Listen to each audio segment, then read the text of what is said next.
Bonjour à tous. Aujourd'hui, nous allons vous faire découvrir l'un des plus anciens quartiers de Bouc-Bel-Air, le quartier La Salle. Et dans quelques instants, nous rencontrerons Jonathan dans son magasin Piccolino, un très beau magasin de jouets. Et en seconde partie d'émission, nous interviewerons Béatrix Rocordet, présidente de la DSB. Nous parlerons un petit peu de l'histoire du quartier. Mais tout d'abord, nous allons rejoindre Olivier Doniquian qui est en duplex du centre commercial La Salle. Bonjour Olivier. Bonjour Bernard. Olivier, nous allons tout de suite faire un point sur les commerces qui sont restés ouverts malgré le confinement. Et oui, ils sont restés ouverts malgré le confinement au Bon Pain, la pharmacie de La Salle bien sûr, la maison de la boucherie, le Vival de La Salle qu'on peut voir derrière nous, le tabac, ainsi que Charles Opticien et la Bouquenne et Daniel Pizza. Merci Olivier. Et puis il y a ceux qui sont fermés. Et oui, quelques commerces ont dû fermer suite à cette deuxième configuration du confinement. Je pense en particulier à Edith Fabre, l'Institut Edith Fabre, ou à la Petite French qui a dû fermer, mais qui travaille aussi un petit peu en click and collect.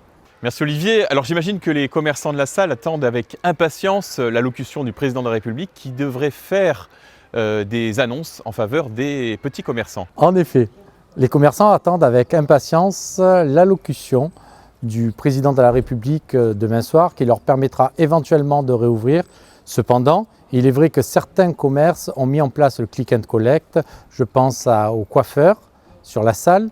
Je pense au Pied de Bel-Air qui fait de la cordonnerie et de la vente par correspondance. Je pense au Stylet qui vous fait vos tenues pour le réveillon de Noël, celui-ci approche. Et à Piccolino, bien sûr, le magasin de jouets. Merci Olivier. Alors à l'instant, vous évoquiez le magasin de jouets Piccolino du centre commercial La Salle. Et bien, nous allons tout de suite le découvrir à travers ce reportage. Et on se retrouve tout de suite après avec Béatrix Rocordet, présidente de la DSB. Moi je m'appelle Bedel Jonathan, ça fait 32 ans que j'habite sur Bouc-Bel-Air et avec ma compagne on a ouvert un magasin de jouets bois. Pourquoi on en est venu là? Parce qu'on s'est rendu compte à Noël, en ayant fait le tri avec ma compagne dans les affaires de nos enfants, un nombre incalculable de jouets cassés et non utilisables. Donc on recherchait des magasins de ce style-là avec du jouet bois éco-responsable. Et qui durent dans le temps. Et les seuls jouets qui restaient de nos enfants, c'était des jouets bois. Donc c'est pour ça qu'avec ma compagne, ayant nos activités respectives qui se sont arrêtées, donc on a regardé nos enfants et on s'est dit pourquoi pas monter un magasin de jouets bois, accessible et surtout très proche des enfants, proche des parents et des grands-parents. Donc voilà, donc c'est pour ça que depuis avril 2019, nous sommes ici au centre commercial de La Salle de Bouc-Bel-Air et nous avons ouvert notre commerce de jouets bois. Pour le premier confinement, donc, on avait notre site internet où il y avait possibilité de faire du click and collect et de la livraison directement à domicile on a pu marcher au premier confinement. On fait aussi relais colis. Donc là, on se retrouve tout seul à être relais colis sur Bouc-Bel-Air. Donc nous réceptionnons les colis, on fait les envois et on fait les retours pour une multitude de marques. Au deuxième confinement qui nous est tombé à un mois de Noël, bien sûr quand on entend dire qu'on n'est pas essentiel, surtout à un mois de Noël, ça fait mal au cœur, mais on ne s'est pas laissé abattre. On a continué, on s'est dit on met en place le click and collect, la livraison à domicile en 24 heures et donc les colis continuent, ça il n'y a aucun problème et on vous accueille avec le grand sourire. Voilà, nous nous retrouvons après ce reportage sur le centre commercial de La Salle en compagnie de Béatrix Rocordet, la présidente d'une association emblématique du quartier et de Bouc-Bel-Air. Il était invraisemblable que l'on n'évoque pas la DSB aujourd'hui dans ce reportage consacré à La Salle. Béatrix, bonjour. Bonjour. Alors la DSB, donc, qui signifie, je crois, Animation et Développement du Sud de Bouc-Bel-Air, probablement la plus ancienne association active de Bouc-Bel-Air, puisqu'elle a été créée en 1970. Alors pour ceux qui ne la connaissent pas, c'est quoi la DSB ? Alors la DSB, au départ, Au départ, c'est tout simplement un CIQ, c'est-à-dire un comité d'intérêt de quartier, qui s'est créé, mais alors en même temps que le domaine de la Salle, tout simplement parce que les habitants ont eu besoin de structures. Ils ont eu besoin justement de commerce, ils ont eu besoin d'une école, ils ont eu besoin de salles pour se réunir. Et les premiers habitants se sont réunis, ont créé ce comité d'intérêt de quartier qui était particulièrement dynamique et tenace dans leur demande auprès à la fois du promoteur immobilier et de la mairie évidemment, parce que la mairie devait, ils estimaient que la mairie devait faire beaucoup de choses. Voilà, donc ça a démarré comme ça. Une fois que les premières structures ont été installées, le quartier s'est développé, le CIQ est devenu un petit peu trop étroit par rapport à ce qu'aspiraient, à ce que voulaient les gens. Le CIQ s'est transformé en ADS, en association véritablement. C'est devenu l'association Animation et Développement de la Salle. Et puis dans un troisième temps, ça c'était en 1975. Et puis en 2001, 2001, c'est ça? 2001, absolument, l'expansion du sud de Bouc étant de plus en plus importante, eh bien, tout simplement, l'ADS, c'est devenu l'ADSB, Animation Développement du Sud de Bouc, cette fois-ci, pour pouvoir englober absolument tous les habitants, puisque ce n'est pas seulement les intérêts du lotissement de la Salle, mais bien les intérêts et, je dirais, l'animation de tout le Sud de Bouc qui devait être à peu près développé. Alors Béatrix, la DSB, c'est une multitude d'activités. Hein, Alors, multitude d'activités, oui, il y en a 12. Il y en a 12. Il y en a 12 qui n'ont pas toujours été les mêmes. Donc, les anciennes, parce qu'au début, c'était destiné essentiellement aux enfants du quartier et en même temps aux parents. Il y avait à la fois des sorties au ski, des sorties à la mer, il y avait un club philatélie, il y avait du ciné-club, il y avait une bibliothèque, etc. Aujourd'hui, évidemment, cela a beaucoup changé parce que les gens sont plus autonomes, donc ils n'ont plus besoin de nous pour faire des sorties au ski. En revanche, on a de la généalogie, des radios amateurs, du théâtre, de la photo, de l'environnement, des sorties à thème, des conférences, j'en oublie encore de toute façon. Comme je disais, il y en a une multitude justement. Il y en a une multitude, voilà. Parce qu'il y en a une multitude. Alors si vous voulez les découvrir, de toute façon, n'hésitez pas à aller sur le site internet de la DSB. Hein, voilà. N'oubliez pas le Scrabble, parce que le Scrabble est très important pour aussi les personnes les plus âgées. Malheureusement, en ce moment, avec le Covid, c'est pour ça que ça m'échappait, parce qu'actuellement, on est en stand-by pour beaucoup de choses. C'est dommage. Les cours de langue, très très importants, nous avons des cours d'anglais, d'espagnol, d'italien. Voilà, donc une multitude d'activités. Alors la DSB s'intéresse beaucoup à l'histoire de Bouc-Bel-Air et en particulier l'histoire du sud de Bouc-Bel-Air. Et vous également, vous avez baigné là-dedans, dans l'histoire, puisque vous étiez professeur d'histoire au lycée Thiers, c'est ça? C'est ça. Alors parlons un petit peu d'histoire justement. Tout à l'heure, on a découvert dans ce reportage consacré à un très beau magasin de jouets dans le centre commercial du quartier. Parlons de ce centre commercial.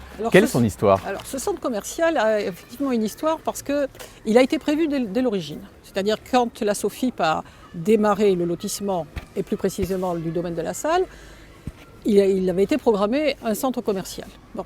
Ce centre commercial aurait dû voir le jour en 1969. Un habitant de la Salle s'était porté a priori, non pas acquéreur, mais locataire des lieux pour pouvoir installer des magasins. Et puis, il a laissé traîner. Pendant 2 ans, il disait oui, ça va s'installer, ça va s'installer. En réalité, ça ne s'installait pas. Donc en 1971, les gens ont commencé à protester en disant que ce n'était pas possible de vivre sans boulanger, sans épicier, etc. Il y a eu une pétition faite, il y a eu également des démarches faites à la fois auprès du promoteur, auprès de la mairie encore une fois, et chose peut-être plus intéressante, en tout cas plus surprenante, le CIQ à l'époque a écrit à tout un ensemble de commerçants de Marseille, d'Aix-en-Provence, même à Barnéoud, à plan de campagne, pour solliciter les commerçants en leur disant « mais venez, on a des locaux, venez vous installer chez nous, on a besoin de vous ». Et en 1972, le premier centre, à savoir donc les premiers magasins, se sont installés petit à petit pour devenir ce que vous connaissez aujourd'hui. Et il a connu un dynamisme très important parce que surtout à l'époque, dans les années 70-80, se rappelait toujours que les gens n'ont pas de voiture. Enfin, il y a une voiture, mais il n'y en a pas 36. Donc les épouses souvent sont à la maison, n'ont pas de voiture et doivent attendre ou que l'époux rentre pour aller faire les courses. Et il y a eu des protestations, ou prennent un bus. Et quand elles prenaient un bus, elles allaient où? Elles n'allaient pas au village, parce que le bus, il allait à Gardanne, il allait au marché de Gardanne. Et donc il y a eu une espèce de tension entre le cœur du village, qui trouvait que ses habitants de la salle étaient quand même un petit peu des sécessionnistes, parce qu'ils habitaient loin du village, mais en plus ils ne venaient pas dans les commerces du village. Et la réponse de la déesse a été de dire, mais si nous voulons venir au village, mais la communication est compliquée, et donc il faut que nous ayons des commerçants proches de nous pour que nous puissions fonctionner tout en étant incorporés dans le village. Voilà. Donc ce centre commercial a démarré comme ça. Voilà. Alors, non loin de là, un chemin, une promenade porte le nom d'un ancien président et membre emblématique de la DSB, Jean-Pierre Foulon. Là aussi, difficile d'évoquer le quartier La Salle sans parler de Jean-Pierre Foulon. Alors, Jean-Pierre Foulon, effectivement, a été une figure du quartier. Il a habité dès les années 80 dans le quartier. S'est beaucoup impliqué d'abord au niveau de l'école. Il faut dire qu'au départ, sa formation, il était instituteur de formation. Donc il s'est beaucoup impliqué au niveau de l'école, il y avait ses enfants, il s'est beaucoup impliqué au niveau, je dirais, sur le plan culturel, dans le quartier.